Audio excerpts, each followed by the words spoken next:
Okay, now we have Helfrid, Schulte Herbrüggen, who's from KTH also, with Water, Sanitation, Food Security and Nutrition Expert Group.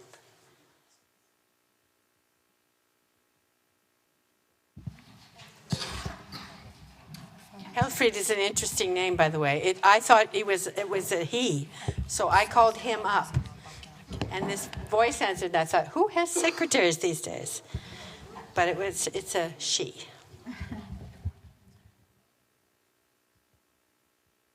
Oh. Ready? Yes, Helfrid is an old German name, apparently. Is it? Okay. Yes. Well, there it shows you my lack of sophistication. So I bring you peace. Oh, okay. Elsadfriden. There you go. Very nice.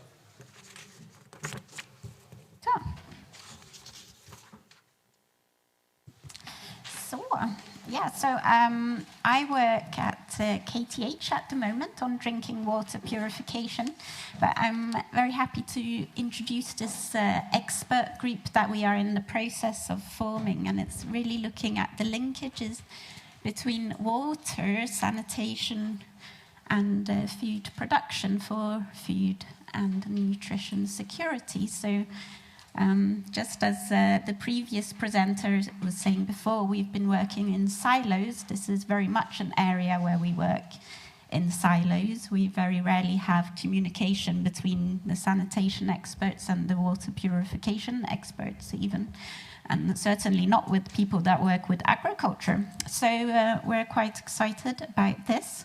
The reason, of course, is despite a lot of work being done with the Millennium Development Goals, there's still people that lack access to clean drinking water, especially of good quality.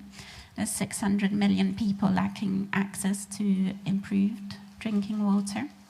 Many more that depend on sources that are still fecally contaminated, even though they are improved. There's even more people that lack access to improved sanitation across the world, many of these in sub-Saharan Africa. And of course, as many of you here are well aware, there's still nearly 800 million people that are undernourished. So the challenge is huge, and we want to work together and just looking and understanding how can we work with this. Looking at water scarcity, for instance, in Africa, there is actually not necessarily a physical water scarcity there, but there might be an economic water scarcity, meaning that people do not have the means to access the water, maybe groundwater, that is actually there. And that, as well, another of the challenges then the water quality of that water that you are accessing. And another reason to why this is of interest, of course, is that the agricultural use of water is very large in the developing countries in Africa or in Asia. And whereas in the more developed nations, in Sweden, industry uses very large amounts of the water. Both water, sanitation, and food security, there's very explicit sustainable development goals that have been agreed upon for these things, but they're also part of, or implicitly part of, other development goals like ensuring a good quality education. You do need clean drinking water, the sanitation, and reduce the diseases from there. And really what we want to do in this expert group is understand the links between water, sanitation, and food. So in understanding those links, what we mean is we want to look, this is a lot about quality, so we want to look at the potential resources that you can find in if you reuse human excreta, for instance, you can get hold of nitrogen, phosphorus, apply these to agricultural fields and make use of this. So how can we maximize these flows, but with an awareness of the risks involved? How can we minimize the pollutants that might be transferred along this, so heavy metals or pathogens, pharmaceuticals, and looking at how sanitation and water purification systems then act as barriers in this. So there is great potential in the work of using sanitation in developing productive sanitation or ecological sanitation. There's a lot of work going on at SEI and also at KTH within this with, well, I'm not going to start mentioning all the researchers, but certainly Linus Dagerskog, who's involved in this expert group, and Kim Andersson, for instance. They have been working on this productive sanitation, and with the idea that you are not only stopping the pathogens from transferring to people and stopping diseases, but you are also reusing the nutrients that are part in that you can apply to agriculture and really increase your crop production. So realizing the benefit that you can gain from these resources, but with the knowledge of how to do this without putting yourself at risk and reducing and impacting your health.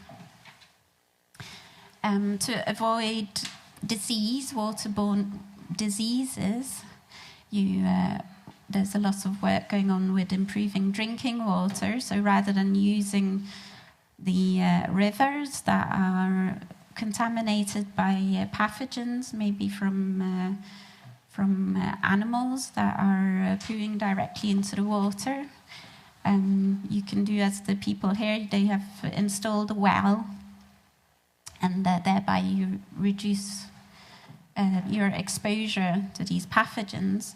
In doing so, if you are unfortunate, you might expose yourself to contamination that is naturally part of the geology. So in the world, there are many people that are exposed to fluorosis due to high fluoride levels, and there are many people also exposed to arsenic. And this poisoning is not as acute as the microbial poisoning, but it is more chronic, and you can develop cancers and so you want to try to avoid this. And this has even come into this recently hit the headlines, of course, and even in Sweden, because you are not only exposed through your drinking water, but you can also be exposed through your food, especially as agriculture uses more of groundwater for the irrigation. And this arsenic that is present in the water then goes into your rice, for instance.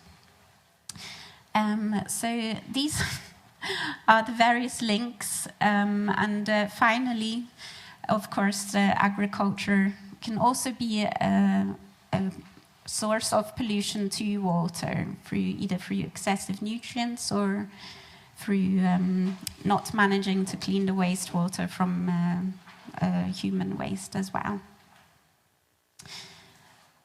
And am I running out of time? Yeah. That's so anyway, that's the aim of our group. These were some of the links that we are, looking at, and I think we're going to find many more. And we really want to understand and map these links, and also map the Swedish network of practitioners, researchers, companies that are working on these various aspects.